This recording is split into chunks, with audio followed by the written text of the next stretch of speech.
లో కూడా 70 కోట్లతో ఇంకొక ఆయుర్వేద మెడికల్ కాలేజీలు కూడా మంజూరు చేయడం జరిగింది. అంటే దాదాపు 280 కోట్లతో ఇవాళ ఈ ఆయుష్ సంబంధించిన మెడికల్ కాలేజీల ప్రారంభం ఇవాళ భూమి పూజలు చేసుకుని మనం పనులు మొదలు పెట్టుకోగలి రాబోయే 2 సంవత్సరాల్లో ఈ రాష్ట్రంలో ఈ వైద్య విద్యను అందించాలంటే చదవాలనుకుంటున్న విద్యార్థులు ఎవరైనా ఆయుష్ కానీ యునాని కానీ లేదా న్యాచురోపతి కానీ బయట రాష్ట్రాలకు వెళ్లకుండా ఇక్కడే చదవడమే కాకుండా బయట రాష్ట్రాల వాళ్ళు కూడా ఆంధ్రప్రదేశ్కు వచ్చేలాగా ఒక ఆయుష్ ఇండియన్ సిస్టమ్స్ ఆఫ్ మెడిసిన్స్ కి ఒక హబ్ లాగా ఆంధ్రప్రదేశ్ ని తీర్చిదిద్దే ప్రయత్నం చేస్తున్నాం.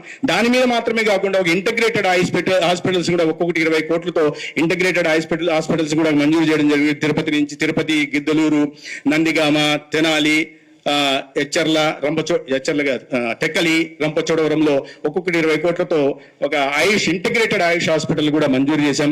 అదేవిధంగా 1500 డిస్పెన్సర్లని ఎక్కడెక్కడో ఆగిపోయిన డిస్పెన్సర్లు పనికి రాకుండా డిలాపిడేట్ స్టేట్ లో ఉన్న వాటిని 1500 డిస్పెన్సర్లని పూర్తిగా ఇవాళ మళ్ళీ మరమ్మతులు లేదా పూర్తిగా నిర్మాణం చేసి తయారు చేయడం జరిగింది.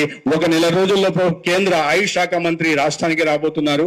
ఆయన గౌరవ ముఖ్యమంత్రి గారు సమయం ఇచ్చిన తర్వాత వీటినన్నింటినీ ఒకటేసారి 350 కోట్లతో ఏవైతే ఆయుష్ సంస్థలకు సంబంధించిన పనులు జరుగుతున్నాయి వీటన్నింటికి భూమి పూజ చేయడం, పూర్తయిన వాటిని ప్రారంభించుకునే దిశగా దీని ప్రధాన ఉద్దేశం ఒకటే. మళ్ళీ చెప్తున్నా, అనారోగ్యం బారిన పడిన తర్వాత కాపాడుకునే ప్రయత్నం చేయకుండా ఒక సామెత ఉంది, చేతులు కాలిన తర్వాత పిల్లలు చెప్పట్లా పైనుంచి చేతులు కాలిన తర్వాత అటువంటి మళ్ళీ ఇంకో మెసేజ్ పెట్టారు, HCM స్టార్టెడ్ అని. కాబట్టి అటువంటి లేకుండా ఆరోగ్య వ్యవస్థను కాపాడుకునే దిశగా ఒకవేళ తన రాష్ట్రంలో ఉంటున్న వాళ్ళందరినీ తమ కుటుంబ సభ్యులుగా భావించి ఇవాళ ఇటువంటి వ్యవస్థలు నిర్మిస్తున్న ఒక సంజీవిని